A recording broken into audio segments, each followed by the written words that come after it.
안녕하세요. 저는 30대 후반 여자입니다. 저는 현재 재택근무를 하고 있어서 항상 이곳에서 사연 듣는 재미로 하루하루 지내고 있답니다. 특히 사이다 한 잔 쭉 마신 것처럼 시원시원한 결말의 사연을 들으면 하루의 스트레스가 날아가더라고요. 다양한 사연이 많지만 저의 지난 이야기처럼 믿기 힘든 것도 없을 것 같아서 용기를 내어 몇 년 전에 겪었던 이야기를 한번 털어놔 보려고 해요. 친구들뿐만 아니라 가족들까지 모두 저의 이야기를 믿을 수 없어 했었답니다. 뉴스에 나올 정도라고 제보하라고까지 했을 정도였죠. 이런 제 이야기를 한번 들어봐 주시겠어요? 지금도 가끔 자려고 눈을 감으면 생각나는 장면이 있어요. 바로 저의 원수 같은 두 사람이 제 앞에서 무릎을 꿇고 눈물을 줄줄 흘리고 있는 모습이죠. 제발 한 번만 봐주면 안 될까? 나도 정말 힘들었어. 몇 년 동안 네 그림자에 숨어 살아야만 했다고. 난 아무 잘못 없어. 다 이 여자 때문이라고 말했잖아. 우리 다시 예전으로 돌아갈 수만 있다면 내가 진짜 당신한테 충성할게. 둘 다 입 좀 닥쳐줄래? 안 그래도 울리는 머리 더 아프니까? 경찰서 끌려갈 각오나 하셔. 저는 제 발목을 끌어안으려는 남편의 손을 발로 팍 밟아버리고 차갑게 돌아섰답니다. 남편이 악소리를 지르며 손을 움켜잡고 바닥을 뒹굴었죠. 어쩌다 이런 지경까지 가게 되었는지 몇 년 전의 이야기를 한번 시작해 볼게요. 저는 몇 년 전에 교통사고를 아주 크게 당해서 거의 6개월이 넘도록 병원에 입원해 있었어요. 사실 이것도 기억이 나지 않고 다 들은 이야기죠. 저는 내내 의식이 없는 채로 있었거든요. 그렇게 6개월을 거진 식물인간 상태로 지내다가 기적적으로 눈을 뜨게 되었답니다. 처음으로 눈을 떠서 주위를 둘러보던 때가 생각이 나네요. 마치 신생아처럼 모든 게 새롭고 이상하게 보이더라고요. 저를 돌봐주던 간병인이 있었는데 제가 움직이자 아주 놀라서 간호사를 부르러 달려가더라고요. 그렇게 정신없이 시간이 흘러갔고 제 친척 언니라는 사람이 저를 퇴원시키러 왔답니다. 물론 저에겐 낯선 사람이었어요. 왜냐하면 사고의 충격으로 저는 모든 기억을 잃어버리게 되었거든요. 무슨 드라마에서나 봤을 법한 일이 막상 저한테 닥치니까 정말 눈앞이 깜깜하더라고요. 마치 머릿속이 검정색 물감으로 칠해진 듯이 아무것도 보이지도 않고 떠오르지도 않으니 미칠 노릇이었어요. 친척 언니는 저와는 별로 닮지 않았더라고요. 쫙 찢어진 눈에 머리를 거의 금발처럼 염색을 한 게 차림새도 엄청 화려했어요. 못 깨어날 줄 알았는데 결국은 정신을 차리긴 차렸네. 일단 너는 갈 데가 없으니까 우리 집으로 가자. 나랑 남편이랑 둘이 사는데 작은 방이 하나 남으니까 거기서 지내. 난 집이 없었어? 나이가 36인데 직장도 없고? 부모님은? 넌 천의 고아야. 너네 부모님이 너가 아주 어릴 때 돌아가셔서 넌 우리 집에서 빌부터 살았어. 작은 구멍가게 같은 회사 다니긴 했는데 사고 나기 전에 이미 관뒀고. 한마디로 너는 나이만 들고 돈도 없는 백수지. 그럼 지금까지 언니 집에서 얹혀 살았다는 거야? 언니 부모님이랑? 아니 그건 아니고. 너도 작은 얼룸에서 혼자 월세로 살았는데 알다시피 너 6개월 동안 병원에 있었잖아. 그래서 내가 방 뺐지. 그 보증금은 네 병원비로 다 나갔어. 야, 내가 네 병원비도 보태줬다. 나중에 다 갚아. 알았어? 암튼 그만 물어보고 퇴원이나 하자. 언니는 제가 병원에 있는 동안 저를 돌보기가 많이 힘들었던 건지 아주 쌀쌀맞더라고요. 저는 제 처지가 너무 한심하고도 불쌍해서 더욱 주눅이 들었죠. 그렇게 언니가 사는 빌라로 함께 가게 되었답니다. 여러 개의 동이 있는 신축 빌라라서 아파트랑 비슷하더라고요. 근데 엘리베이터가 없어서 3층까지 걸어 올라가야 했어요. 저는 아직 몸이 성치 않아서 그런지 계단 하나하나 오르기가 너무 힘들더라고요. 언니가 빨리 오라고 다그쳐서 땀을 뻘뻘 흘리며 힘겹게 올라갔답니다. 집에 들어가니 형부가 어정쩡한 자세로 현관문 앞에 서 있더라고요. 물론 전에도 본 적이 있겠지만 기억을 잃었으니 전혀 모르는 사람이라 너무 어색했죠. 형부도 어색한지 저와는 멀리 떨어져 앉아서 아무 말도 하지 않았답니다. 저는 그렇게 친척 언니 집에서 얹혀 살기로 했어요. 기억을 잃은 것도 잃은 거지만 이렇게 계속 살 수는 없으니 얼른 몸을 회복해서 아르바이트라도 해서 얼른 이 집을 나가야겠다고 생각했죠. 형부는 중소기업에서 대리로 일을 한다고 하더라고요. 언니는 전업주부여서 매일 집에 있었어요. 저는 하루 종일 언니와 집에 있게 되었는데 제가 집에 간 다음 날 아침부터 일을 시키더라고요. 앞으로 네가 집안일 좀 해. 나는 밖에서 하는 게 있어서 가끔 나갈 일도 많고 너는 얹혀 사는 주제에 밥값은 해야지. 형부 아침은 꼭 한식으로 먹으니까 아침에 일어나서 밥 좀 하고 아직 몸이 성치 않으니까 밖에는 나가지 마. 장은 내가 다 받아줄 테니까. 그래 알았어. 집세도 안 내고 사는데 나도 도와야지. 걱정하지 마 언니. 넌 기억이 하나도 안 난다면서 언니 잘도 말한다. 웃겨 정말. 암튼 지금은 청소기 좀 돌려. 그리고 세탁기 꽉 찼으니까 빨래도 하고. 언니가 톡톡 쏘는 말을 할 때마다 상처를 받았지만 그래도 묵묵히 제 몫을 하려고 노력했어요. 뼈도 다 부서졌었다고 그러더니 조금만 팔을 움직여도 아직 통증이 있었지만 그래도 아침마다 언니와 형부가 먹을 밥을 꼬박꼬박 차려줬답니다. 저는 작은 방에서 지냈는데 매트리스도 없이 얇은 이불 2장만 깔고 자게 되었는데요. 바닥에 누웠다가 일어나기조차 너무 힘들었어요. 하지만 언니한테 침대를 사달라는 말은 당연히 할 수가 없었죠. 제 이름 석자만 알고 아무것도 아는 게 없으니 통장이 있는지 돈은 얼마나 갖고 있었는지도 전혀 몰랐고요. 지금 현재는 핸드폰도 없고 1,000원짜리 한 장도 없는 처지였답니다. 저는 아침에 밥을 차려놓고 형부가 나와서 먹기 전에 제 방으로 들어갔거든요. 어쩐지 형부와 마주치는 게 좀 불편하더라고요. 언니도 저와 형부가 같이 있으면 왠지 더 예민하게 구는 것 같았고요.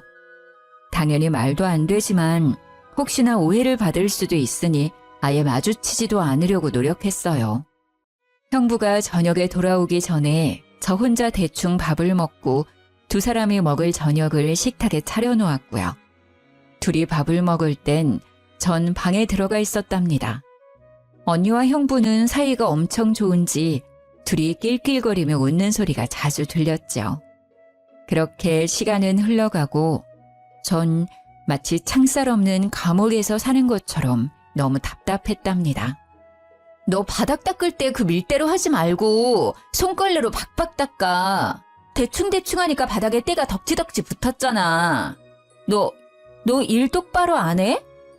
언니, 내가 아직 팔에 힘이 없어.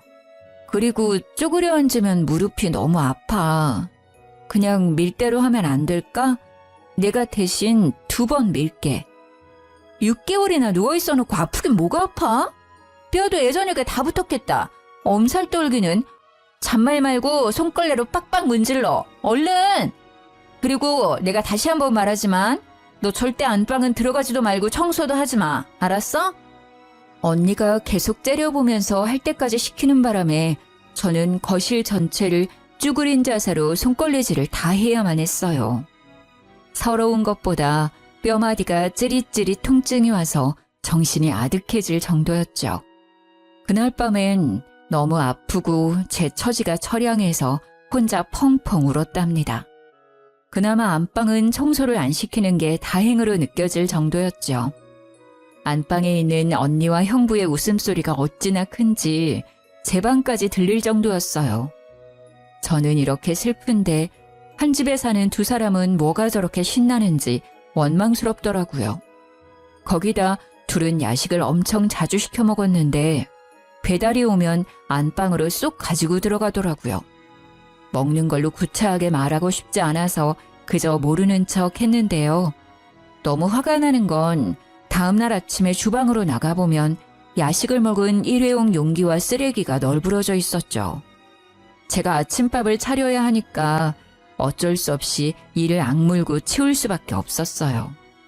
그래도 언니는 나한테 하나뿐인 가족인데 왜 이렇게 나를 힘들게 하는지 이해가 되지 않았어요. 제가 어릴 때부터 언니 집에서 빌붙어 살아서 저를 미워하는 걸까 하는 마음도 들었죠. 어느 날 언니가 외출하고 저 혼자 있었는데 아직 대낮인데 형부가 집에 왔더라고요. 저는 너무 놀라서 방으로 들어가려 했는데 형부가 말을 거는 게 아니겠어요? 아유, 뭘 피하고 그래. 우리 다 가족이잖아. 편하게 해, 편하게, 처제. 아, 네. 제가 기억을 못해서 그런지 좀 어색해서 그래요. 제가 얹혀 사는 입장이라 죄송하기도 하고요. 죄송하긴. 처제 집이니까 편하게 지내면 돼. 그리고 나랑 너랑 얼마나 친한 사이였는데. 내가 이런 말까지 하긴 좀 그런데 처음 봤을 때 진짜 이뻤는데 말이야. 병원에서 앓고 나더니 확 늙어버렸네. 언니가 있을 땐 말 한마디도 없다가 갑자기 반말을 하면서 너라고까지 하니까 기분이 너무 나쁘더라고요. 분위기도 이상해지고 그래서 슬그머니 부엌으로 자리를 피했어요. 할 게 없으니 저녁 준비나 일찍 하려고 냉장고에서 채소를 꺼내서 썰기 시작했죠. 아니 그런데 형부가 부엌까지 따라 들어오는 거예요. 저는 모른 채 하고 요리만 계속하고 있었고 형부는 옆에서 저를 은근한 눈빛으로 바라보는데 진짜 짜증이 나더라고요. 진짜 신기한 게 기억 다 잃었다면서 어떻게 요리하는 건 다 기억해? 심지어 맛도 예전이랑 똑같아. 난 네가 해줬던 김치찌개 참 좋아했거든. 오늘 김치찌개 해줄래? 어느새 제 바로 옆까지 와서는 이런 말을 하는데 소름이 쫙 끼치는 거 있죠. 근데 갑자기 형부가 제 손을 덥석 잡는 게 아니겠어요? 저는 너무 놀라서 형부 손을 팍 쳐버렸어요. 지금 뭐 하는 거예요? 아까부터 이상한 말이나 하고 그 기분 나쁜 눈빛은 또 뭐예요? 언니한테 다 말해도 돼요? 저는 다 내동댕이 쳐버리고 방으로 들어와서 문을 잠가버렸어요. 밖에서는 한동안 아무 소리도 없다가 텔레비전 소리가 나더라고요. 저는 밖으로 나가기가 싫어서 그대로 잠을 자버렸어요. 시간이 얼마나 지났을까 갑자기 제 방문을 부서져라 쾅쾅 치는 거예요. 깜짝 놀라서 잠에서 깼는데 언니의 화난 목소리가 들렸어요. 야, 문 열어. 너 뭐 하는 거야? 지금이 몇 시인데 밥도 안 해놨어. 형부도 굶고 있었잖아. 당장 문 안 열어? 저는 얼른 방문을 빼꼼 열었는데 언니가 팍 젖히고 들어왔답니다. 너 지금 잔 거야? 이제 아주 간이 배 밖으로 나왔구만. 전기세 10원도 안 내고 얹혀 사는 주제에 새끼 밥하라는 게 그렇게 어렵냐? 나 지금 배고파 죽겠는데 어떻게 책임질 거야? 미안해. 내가 금방 차려줄게. 언니 샤워하는 동안 다 해놓을 테니까 얼른 먼저 씻어. 언니는 눈이 돌아갈 정도로 저를 노려보고는 씩씩대면서 화장실 문을 쾅 닫고 들어가 버렸어요. 저는 정신없이 저녁 준비를 했죠. 거실에서 형부가 계속 저를 느긋하게 바라보는데 진짜 밥그릇을 던져버리고 싶을 정도로 너무 싫었답니다. 그때 화장실에서 나온 언니가 머리에 물을 뚝뚝 흘리면서 소리를 삑 지르더라고요. 당신 지금 뭘 그렇게 봐? 지금 누구 보냐고! 보긴 뭘 봐. 맛있는 냄새가 나서 메뉴가 뭔지 한번 보려고 그랬지. 배고파 죽겠네. 저는 잘못한 것도 없는데 괜히 찔리는 마음이 들어서 집에 있는 게 너무 불편했어요. 이럴 때 밖에라도 나가서 산책 좀 하고 싶은데 언니는 절대 밖에 못 나가게 했거든요. 퇴원한 지 3개월이 넘어가는데 빌라 밖을 나가보지도 못했답니다. 언니, 좀 답답해서 그런데 밖에 좀 나갔다 오면 안 될까? 형부랑 언니 편하게 저녁 먹게 좀 나가 있을게. 나가긴 어딜 나가. 동네 돌아다니지 말라고 했지. 가뜩이나 뼈 쑤신다며. 몸에 찬바람 들어서 아예 자리 깔고 누우면 어쩌려고. 그 지긋지긋한 간병을 나한테 또 하라는 소리야? 몸 회복될 때까진 절대 나가지 마. 알았어? 저는 주눅이 들어서 밥도 먹을 생각도 안 하고 그대로 방으로 들어올 수밖에 없었어요. 그 후로 언니는 점점 더 저를 괴롭히기 시작했죠. 왠지 형부와 제 사이를 의심하는 게 아닐까 싶었답니다.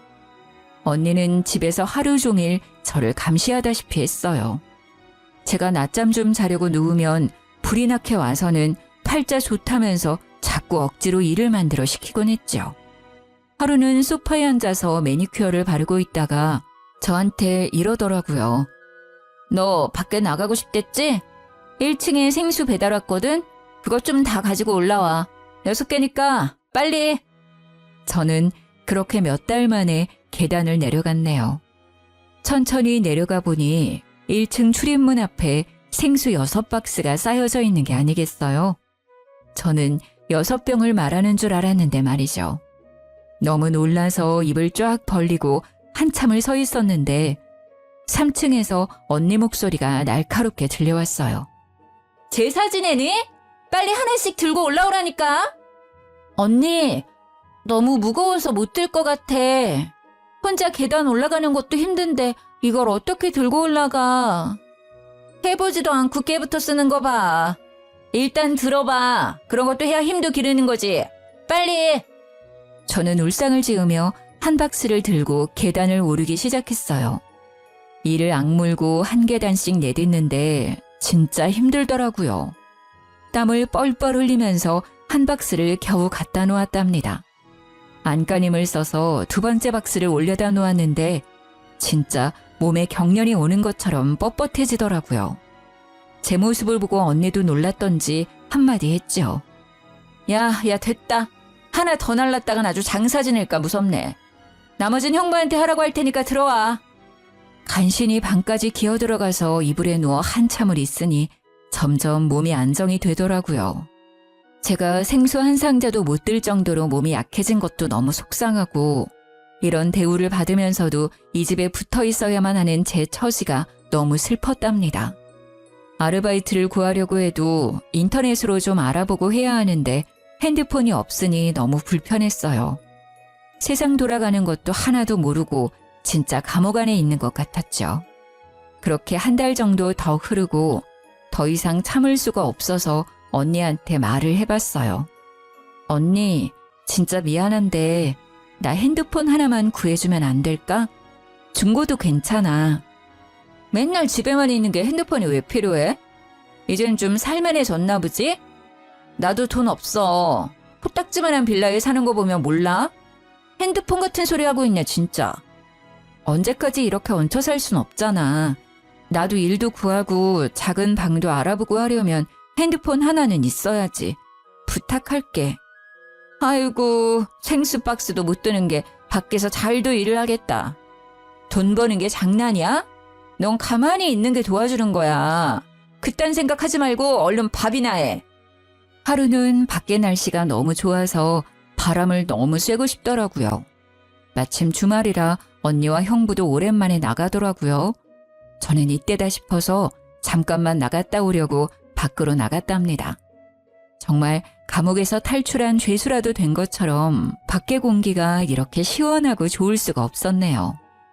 돈이 한 푼도 없었기 때문에 그냥 동네만 빙빙 돌고 있었는데 카페에서 사람들이 시원한 커피를 마시는 걸 보니 너무 먹고 싶더라고요.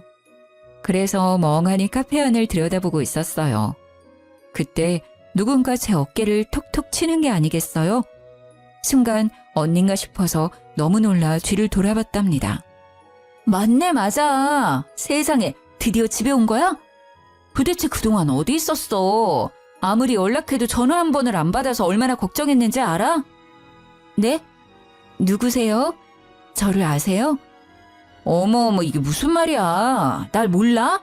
나야, 나. 동네 친구 지연이. 우리 옆동 살아서 친해졌잖아. 아, 그래요? 저를 안다고요? 옆동에 산다고요? 제가 사실 교통사고를 크게 당해서 기억을 다 잃어버렸어요. 혹시 그럼 제가 살던 데가 어디인지 알고 있나요?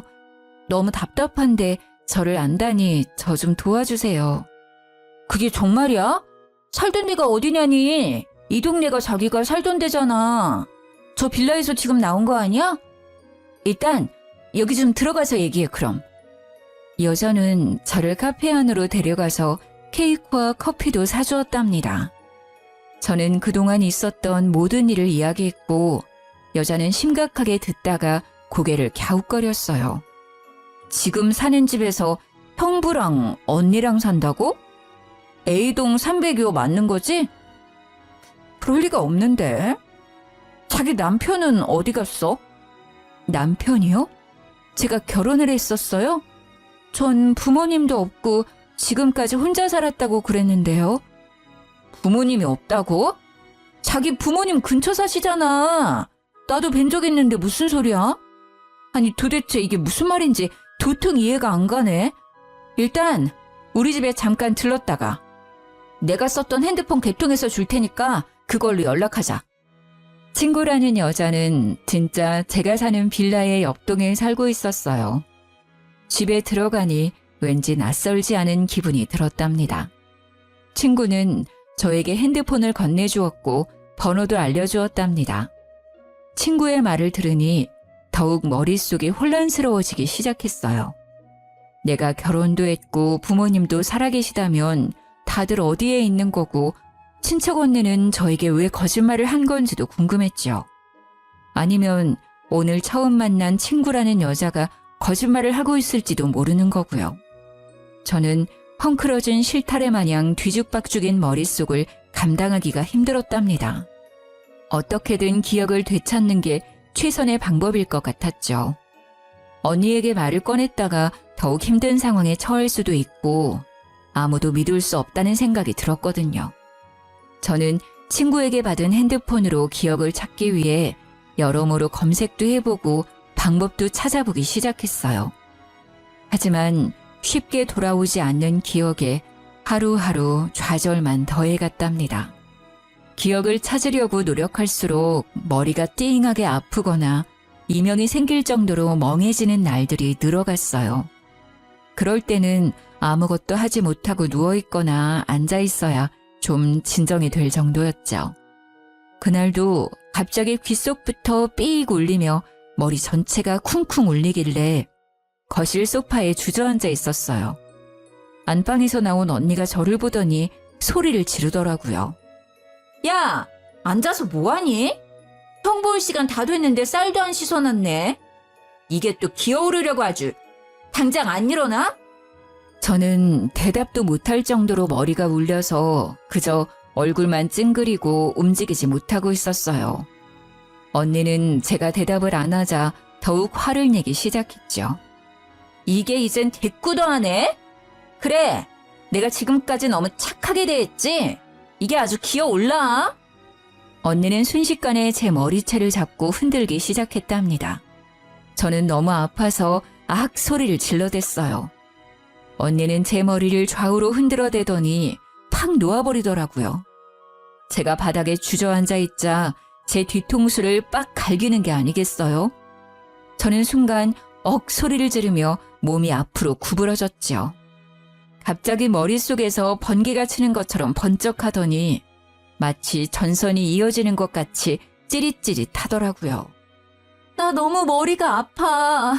이게 무슨 짓이야? 왜 머리채를 잡아? 진짜 언니 맞아? 왜 이렇게 나를 괴롭혀? 저는 언니를 돌아보고 소리를 질렀어요. 그때 또 귀가 멍해지더니 머릿속에 전기가 오르는 것 같았어요. 그러면서 순간적으로 예전 기억이 사진처럼 짧게 스쳐 지나갔죠. 저는 기억이 조금씩 돌아오고 있다는 걸 본능적으로 느낄 수 있었답니다. 그런데 정말 이상한 게 스쳐 지나간 기억 중에서 형부의 얼굴이 선명하게 보였다는 점이었어요. 저는 형부가 너무 불편하고 싫은 마음까지 있어서 그런지 왜 형부의 얼굴이 크게 보였는지 이상했죠. 예전에 형부가 말한 대로 진짜 친한 사이였나 싶은 생각도 들었답니다. 언니의 감시를 받으며 집에서만 지내야 하는 시간이 계속되었지만 핸드폰이 있었기 때문에 친구와 연락하면서 점점 저에 대해 더 알아갈 수 있었어요. 저는 사고당하기 전까지도 직장에 다녔었는데 심지어 꽤 괜찮은 회사였더라고요. 혹시나 하고 제가 일했다는 부서에 전화를 해봤는데 전화를 받은 직원이 진짜 저를 알고 반가워하는 게 아니겠어요? 대리님, 도대체 어떻게 된 거예요? 오랫동안 출근을 안 하시더니 하루아침에 갑자기 그만두셔서 얼마나 걱정을 했는지 아세요? 아, 정말 미안한데 나중에 다 설명해 줄 테니까 혹시 저에 관한 서류 좀 받아볼 수 있을까요? 인사팀에 좀 요청 좀 해주시겠어요? 직원은 제 인사 기록을 메일로 보내주었고 저는 이제야 제 이름이 뭔지 무슨 삶을 살았었는지 조금은 확인할 수 있었어요. 확실한 건 친구의 말이 사실이었고 친척 언니의 말은 모두 거짓일 가능성이 커졌다는 거였죠. 이제 보니 언니가 알려준 제 이름조차 가짜였거든요. 저는 솟구쳐오르는 분노를 숨기면서 예전과 똑같이 언니를 대했어요. 언니가 외출해서 안방에 들어갈 날만을 기다렸죠. 언니는 나갈 때마다 안방문을 잠그고 다니는데 예전에 청소할 때 열쇠 꾸러미를 발견한 적이 있었거든요. 아마도 그 꾸러미 중에 안방 열쇠도 있을 것 같다는 확신이 들어서 열쇠 꾸러미는 제 방에 숨겨놓고 있었답니다. 그렇게 안방에 들어갈 기회만 호시탐탐 노리고 있었는데요. 드디어 언니가 친구들을 만난다며 쫙 빼입고는 외출을 하더라고요. 저는 언니가 나가자마자 열쇠 꾸러미들의 열쇠를 모두 다 넣어보고 안방 열쇠를 찾을 수 있었어요. 그리고 안방으로 들어가게 되었죠. 딱 들어가자마자 머릿속에서 어떤 기억이 싹 스쳐가면서 침대며 가구 배치가 낯설지가 않다고 느꼈답니다. 저는 옷장을 열어서 알아낼 게 없는지 다 뒤져보기 시작했죠. 그런데 옷장에 아무렇게나 쌓여있는 옷들을 봤는데 친척 언니가 평소에 입는 옷들은 아니더라고요. 언니의 스타일과도 거리가 멀었고 오히려 제 취향에 가깝다는 생각이 들었어요. 그렇게 열심히 훑어보고 있는데 옷장 뒤쪽에서 딱딱한 게 만져지더라고요. 무슨 커다란 액자 같아서 낑낑대면서 꺼내봤죠. 저는 액자 속의 사진을 보고 너무 충격을 받아 입을 다물 수가 없었답니다. 결혼사진이었는데 형부 옆에서 웃고 있는 건 다름 아닌 저였기 때문이죠. 갑자기 눈앞이 흐릿해지더니 저는 그만 까무러치고 말았어요. 얼마나 시간이 흘렀는지 깨어나 보니 제가 액자 앞에서 쓰러져 있더라고요. 정신을 차려보니 머리도 깨질 듯이 아파왔어요. 저는 한참 동안 머리를 손으로 꽉 누르면서 통증이 멈추길 기다렸고 동시에 모든 기억이 돌아왔다는 걸 직감적으로 깨달았답니다. 그동안 있었던 모든 일들이 파노라마처럼 빠르게 스쳐 지나갔고 제가 처한 기막힌 현실도 깨달을 수 있었어요. 저는 충격과 배신감으로 몸을 부들부들 떨면서 눈물을 줄줄 흘렸답니다. 저를 퇴원시키고 이 집으로 데려온 친척 언니는 바로 남편의 상간녀였습니다. 그 여자와 처음 대면하던 날이 떠오르더라고요. 남편은 꽤나 자상한 성격이었고 퇴근 시간도 잘 지켰기 때문에 바람을 필 거라는 생각은 전혀 하지 못했었어요. 저도 회사 일이 너무 바쁘고 피곤해서 사실 남편에게 신경을 덜 쓰기도 했죠. 나이가 꽤 있는데도 아직 아이가 생기지 않은 것도 남편과 사이가 멀어지는 하나의 이유였을 거예요. 어느 날 어떤 여자가 대뜸 전화를 했더라고요. 김민철 씨 와이프 되시죠? 오늘 시간 되면 좀 만나죠. 남편에 대해 할 말이 있어요. 누구신데 갑자기 전화해서 남편 얘기를 꺼내시죠? 무슨 일인지도 모르고 그쪽 신상도 모르는데 내가 왜 그쪽을 만나야 돼요? 만나서 할 얘기니까 그렇죠. 저랑 그 사람 사랑하는 사이예요. 이 정도면 만날 이유는 충분하죠? 상간녀가 뭐 일이 당당한지 당황스럽고 남편이 그동안 저 몰래 다른 여자를 만났다는 게 믿기지가 않더라고요. 하지만 어차피 벌어진 일이고 증거라도 확실히 남겨야겠다 싶어서 그날 저녁에 카페에서 상간녀를 만났답니다. 민철 씨가 아직 내 얘기 안 했어요? 이혼 좀 해줘요. 민철 씨는 그쪽이랑 너무 헤어지고 싶어 해요. 참나. 그러니까 둘이 사랑하는 사이라는 거죠? 근데 왜 남편은 나한테 한마디도 안 꺼냈을까요? 그러니까 내가 이렇게 나선 거예요. 그쪽만 물러나면 되니까 이혼 좀 하라고요. 그건 우리 부부 사이의 일이니까 그쪽은 상관 말아요. 할지 안 할지는 내가 정하는 거니까 주제넘게 끼지 말고. 나는 자리를 박차고 나와 당장 집으로 가서 남편에게 녹음한 걸 들려주며 따져 물었죠. 그렇게 이혼을 바라면서 왜 숨겼어? 기다려. 내가 상간녀 소송 먼저 하고 이혼 소송도 바로 걸어줄 테니까. 여보, 제발 이혼만은 안 돼. 내가 정말 잘못했어. 한순간의 실수였어. 정말이야. 이젠 다시 안 만날게. 내가 헤어지자고 하니까 그 여자가 정신이 나가서 당신한테 말했나 봐. 내가 정리할게. 제발. 남편이 상간녀와 헤어지려고 하자 상간녀가 폭발해서 저한테 모든 걸 다 밝힌 모양이더라고요. 그날부터 남편은 이혼은 절대 안 된다고 매일같이 매달렸답니다. 그와 동시에 상간녀는 저한테 매일 밤 전화를 해서 이혼하라고 소리를 질러댔죠. 진짜 지옥 같은 시간들이었어요. 저는 도저히 참을 수 없어서 양가 부모님한테 모두 털어놓고 이혼 소송을 진행하기로 마음을 먹었답니다. 그렇게 퇴근을 하고 친정 부모님을 뵈러 가려고 회사 건물을 나섰는데 남편이 저를 기다리고 있는 거예요. 제가 남편을 무시하고 지나가자 남편이 거칠게 제 손목을 낚아채더라고요. 왜 이래? 회사 사람들 보겠어. 당장 안 나? 너 어디 가는 거야? 내가 부모님한텐 절대 말하지 말라고 했잖아. 다 정리했다니까? 정리했는데 매일 밤 그 여자가 나한테 번호를 바꿔가면서 술 먹고 전화해 대니? 난 더 이상 봐줄 수 없어. 오늘 우리 부모님한테 먼저 말할 거니까 그렇게 알아. 저는 남편을 뿌리치고 횡단보도로 달려나갔어요. 그리고 그 순간 트럭의 불빛이 제 눈을 찌르는 걸 마지막으로 모든 기억이 사라졌던 거죠. 저는 남편 때문에 흥분해서 신호를 미처 보지 못하고 차도로 뛰어들었고 그렇게 트럭에 치여 사고가 나게 된 것이었답니다. 모든 기억을 찾은 저는 남편에게 전화를 걸었어요. 남편이 능글맞은 목소리로 전화를 받더군요.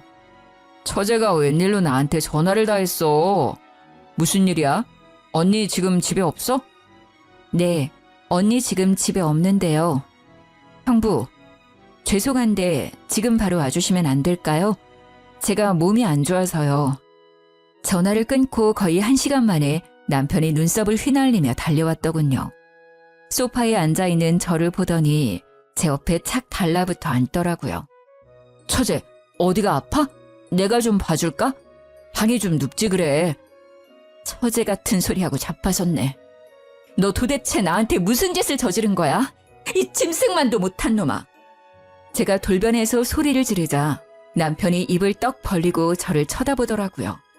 당신 기억 다 돌아온 거야? 언제? 어디부터 기억이 나? 혹시 전부 다? 지금 사실대로 다 말하면 당신이 원하는 대로 이혼은 안 할게. 그러니까 어떻게 된 건지 다 털어놔. 남편은 우물쭈물하다가 입을 열었죠. 물론 다 비겁한 변명일 뿐이었지만요. 당신이 사고로 머리를 너무 심하게 다쳐서 수술도 여러 번 했거든. 의사가 가망 없다고 할 정도였어. 양쪽 부모님한테 사고 났다고 말씀드리면 나 바람난 것까지 다 아실 거고. 그래서 너무 무서워서 어떻게 해야 되나 그러고 있었는데 아니 걔가 살지 죽을지도 아직 모르니까 일단 말하지 말고 기다리자는 거야. 그래서 가족들 감쪽같이 속이고 6개월이나 나를 병원에 숨겨놨다 이거야? 이 머저리야? 아니 걔가 당신한테 보험 있냐고 물어보더라고. 생명보험 있다니까 일단 더 기다렸다가 혹시나 당신이 잘못되면 그 돈 갖고 결혼하자고 자꾸 꼬시는 거야. 시간은 계속 가니까 이젠 말하기도 너무 늦었고. 그런데 저는 6개월이나 계속 죽지 않고 살아있었던 거고 심지어 회복까지 된 거였죠. 그동안 남편은 제 가족들에게 제가 여행을 갔다느니 너무 바쁘다느니 계속 핑계를 대며 집에 찾아오지 못하게 막기까지 했던 것이요. 심지어 제 회사에 찾아가서는 제가 아프다면서 대신 사직서까지 제출했다는 거예요. 하루가 멀다 하고 야근까지 해가면서 치열하게 지켰던 자리였는데 제 보호자의 위치에 있다는 걸 이용해서 제 커리어까지 망가뜨린 거죠. 저는 남편이 벌인 이 기막히고 파렴치한 일에 치가 떨렸어요. 당신, 나랑 이혼하기 싫다면서. 그럼 내가 깨어났으면 예전처럼 잘 지낼 수 있었잖아. 어차피 기억도 하나도 못하는데. 나도 정말 그러고 싶었지. 근데 걔가 당신이 아무것도 기억 못하는 거 알고는 일을 이렇게 버린 거야. 난 진짜 하늘에 맹세코 당신을 속이고 싶지 않았어. 근데 걔가 협조 안 하면 부모님이랑 회사에도 다 알린다고 협박을 하는 거야. 진짜 나 걔 때문에 인생 조졌어, 여보. 다 걔가 꾸민 일이야. 믿어줘, 제발. 너희 둘이 짜고 나를 집에 데려와서 그렇게 식모처럼 부려먹었는데 걔 혼자 꾸민 거라고? 손뼉도 마주쳐야 소리가 나는 법이야. 너는 하기 싫었다면서 밤마다 그년이랑 그렇게 신나게 웃어댔어? 제가 남편을 쏘아보며 따지고 있는데 현관문 여는 소리가 들렸어요. 상간녀가 살짝 술에 취해서 들어오더라고요. 상간녀는 저와 남편이 나란히 앉아있는 걸 보고는 눈이 돌아서 악을 써댔죠. 뭐야? 왜 둘이 붙어있어? 너 지금 형부한테 뭐 하는 짓이야? 오갈 데 없는 거 걷어주니까 은혜도 모르고. 내 집에서 먹여주고 잠도 재워준 건 나지. 이 분수도 모르는 게 어디서 나대. 남의 집에서 집주인 행세하니까 기분 좋지? 진짜 네 남편 네 집이라도 된 것 같았어? 제가 상간녀 눈을 쏘아보며 차갑게 비웃어주자 상간녀의 눈이 속절없이 흔들리기 시작했어요. 그동안 이렇게 보잘것없는 여자가 진짜 친척 언니인 줄 알고 삼시세끼 밥을 해다 바치고 옷을 빨아서 다림질까지 해주면서 지냈었다니 어이가 없어서 웃음도 안 나오더라고요. 저는 심지어 오갈 데 없는 천혜고아인 저를 진짜 거둬준 줄 알고 고맙고도 미안한 마음을 느끼고 있었거든요. 저를 속였던 상간녀 못지않게 지금껏 속아온 제 자신에게도 용서 못할 정도로 화가 날 정도였답니다. 뭐야? 기억이 다 돌아온 거야? 그렇다고 해도 달라질 게 뭐 있어? 이 꼴을 당하고도 이혼을 안 하고 살겠다고? 과연 내 남편도 너랑 같은 생각일까? 어쩌니? 내가 보기엔 네가 세상에서 제일 불쌍한 것 같은데. 저는 일부러 이혼을 안 한다고 하면서 남편이 진실을 털어놓도록 만들었던 거였어요. 그래서 남편이 했던 말을 다 녹음했었고 상간녀에게 바로 들려줬죠. 남편의 말을 듣고 있던 상간녀의 얼굴이 벌개지면서 점점 울상으로 일그러지기 시작했어요. 다 내가 꾸민 일이라고? 야, 네가 보험금 탈 때까지 기다리자며.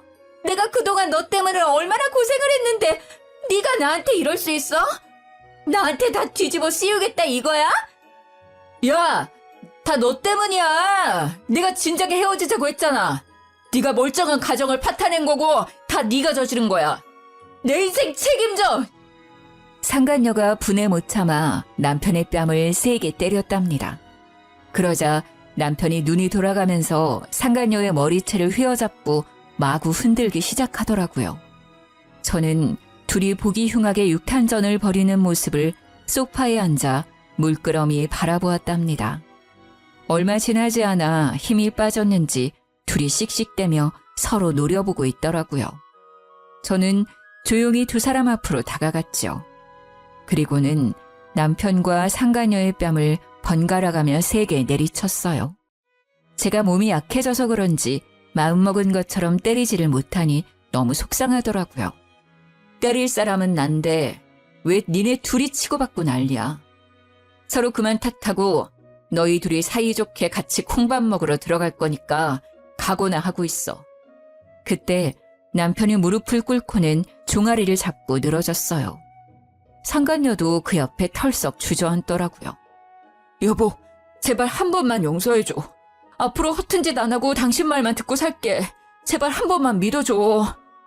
아니, 솔직히 우리가 무슨 잘못을 했어? 사고로 다친 사람 옆에서 간병해주고 병원비 내주고 집까지 데려와서 돌봐준 건데? 뭘로 콩밥을 먹일 건데? 법이나 알고 그딴 소리 하는 거야? 따지고 보니 그러네. 내가 남편이고 보호자인데 내가 사고 난 배우자 돌봐준 걸로 감옥을 갈 순 없잖아. 그러는 너는 법을 잘 아나 봐? 그니까 누구 말이 맞을지 두고 보자고. 경찰 오면 얘기하라고. 뭐? 경찰?